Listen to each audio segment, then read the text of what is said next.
Bwana, mambo vipi mwanamichezo mwenzangu popote pale ulipo, karibu katika chaneli yetu. Kama bado huja subscribe chaneli hii, cha kufanya ni kubonyeza subscribe button iliyopo chini ya video hii, lakini pia hakikisha unabonyeza hicho kikengele ili usipitwe na taarifa zote za kimichezo takazo kusogezea hapa katika chaneli yako bora kabisa ya kimichezo. Bwana, NBC Premier League imemalizika na mnyama Simba Sports Club ametoka patupu kwa msimu huu. Kwa sasa mnyama anajipanga kwa ajili ya msimu ujao, msimu mpya wa ligi kuu Tanzania bara, lakini pia msimu mpya wa ligi ya mabingwa barani Afrika. Moja kati ya kitu ambacho mnyama Simba Sports Club kwa sasa wanakitazama zaidi ni katika kipindi hiki cha dirisha kubwa la usajili, ambapo mnyama Simba Sports Club yampasa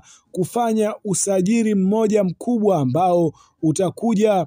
kuleta faida ndani ya kikosi cha klabu ya soka ya Simba. Kuna baadhi ya nyota ambao wanatajwa kuondoka ndani ya kikosi cha klabu ya soka ya Simba, lakini tumeweza kushuhudia baadhi ya nyota wamejitokeza hadharani na kuweza kuandika katika mitandao yao ya kijamii juu ya mustakabali wao ndani ya klabu ya soka ya Simba. Moja kati ya wachezaji ambao wameonyesha kiwango bora kwa msimu huu ndani ya klabu ya soka ya Simba, kiungo mshambuliaji Fabrice Luamba Ngoma ameonyesha nia ya kuondoka ndani ya klabu ya soka ya Simba baada ya kuposti katika mtandao wake wa Instagram kuhusu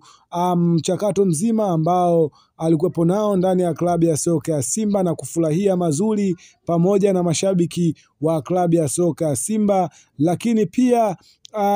posti yake imeeleza zaidi juu ya kuondoka ndani ya kikosi cha klabu ya soka ya Simba kwa msimu huu, yaani mkataba wake unatamatika siku ya kesho ya tarehe 30 ya mwezi huu wa 6.